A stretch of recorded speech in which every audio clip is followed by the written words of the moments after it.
सदियों से चली आ रही परंपरागत युद्ध शैली ने तब दम तोड़ना शुरू कर दिया जब दुनिया के तमाम छोटे बड़े देशों ने अपने तर्कस से परंपरागत हथियारों को विसर्जित कर अत्याधुनिक हथियारों से अपने देश के आयुध भंडार को समृद्ध करना शुरू कर दिया। इन अत्याधुनिक घातक हथियारों ने दुनिया को अपनी विध्वंसक क्षमता और विनाश लीलाओं से कई बार परिचय करवाया। वो द्वितीय विश्व युद्ध का दौर हो या फिर मध्य पूर्व का रक्त रंजित इतिहास, हम सभी साक्षी हैं उन लाखों बेगुनाहों की मौतों का जो इन विध्वंसकारी हथियारों की विनाश लीलाओं से काल के गाल में समा गए।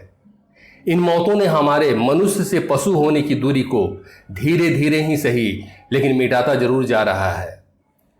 21वीं सदी के प्रारंभ से ही दुनिया के कई देशों ने इन घातक हथियारों के खतरे से निपटने के लिए अपने निरंतर प्रयास की बदौलत दुनिया को परिचय कराया एक ऐसी तकनीक से जिसने पूरी तरह से युद्ध कला के तौर तरीके को ही बदल कर रख दिया।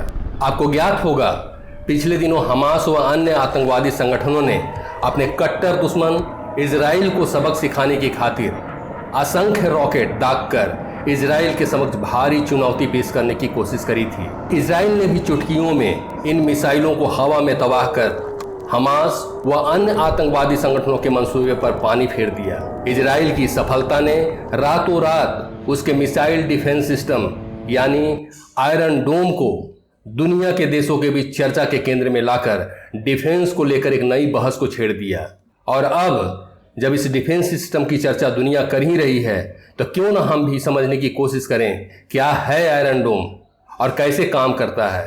कैसे इसने इजराइल जैसे छोटे से देश को जो चारों ओर से अपने दुश्मनों से घिरा है, इस तकनीक की बदौलत अपने आप को एक अभेद्य किले में तब्दील कर लिया है। इजरायली आयरन डोम को Rafael advance defence system private limited और इजरायली एरोस्पेस इंडस्ट्री ने मिलकर बनाई है। इस डिफेंस सिस्टम के मुख्यतः 3 हिस्से होते हैं: tracking radar, battle management and control unit यानी BMC और लॉन्चर्स। डिफेंस में इस्तेमाल होने वाले राडार की तरह ही आयरन डोम के शक्तिशाली एवं उन्नत राडार का काम भी रेडियो तथा माइक्रोवेव का उपयोग कर मूवेबल ऑब्जेक्ट्स जैसे fighter jets, ship, missiles, tanks या किसी भी तरह के थ्रेट्स की डिस्टेंस, हाइट, डायरेक्शन और स्पीड को डिटेक्ट और ट्रैक करना होता है। और आपको बता दूं कि इन ऑब्जेक्ट्स को डिटेक्ट करने वाली वेव्स की स्पीड हैरान करने वाली यानी 1,86,000 माइल्स पर सेकेंड होती है।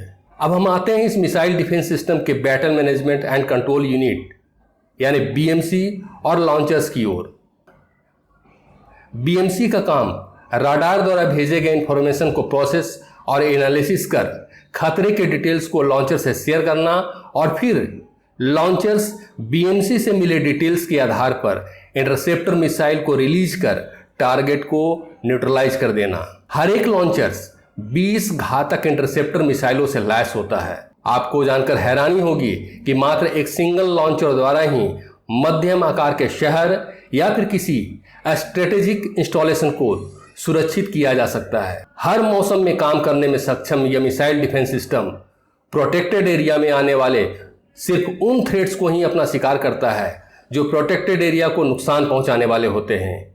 एक बार आयरन डोम के डिप्लॉयमेंट और एक्टिवेट हो जाने के बाद यह सारा काम ऑटोमेटिक करता है और प्रोटेक्टेड एरिया में आने वाले थ्रेट्स को उसके बाहर ही मार गिराकर सिविलियंस के साथ साथ इंस्टॉलेशन को होने वाले भारी नुकसान को भी न्यूनतम कर देता है। इजराइल फिलिस्तीन युद्ध में आयरन डोम की सफलता ने दुनिया के देशों के बीच हथियारों की होड़ के नए दरवाजे भी खोल दिए हैं।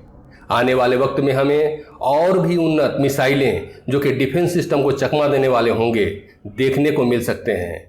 तो आयरन डोम जैसे मिसाइल डिफेंस सिस्टम भी दुनिया को बचाने की प्रतिबद्धता लिए अपने उन्नत संस्करण के साथ हमारी आशाओं को जिंदा रखने का काम करेंगे। जय हिंद, भारत माता की जय।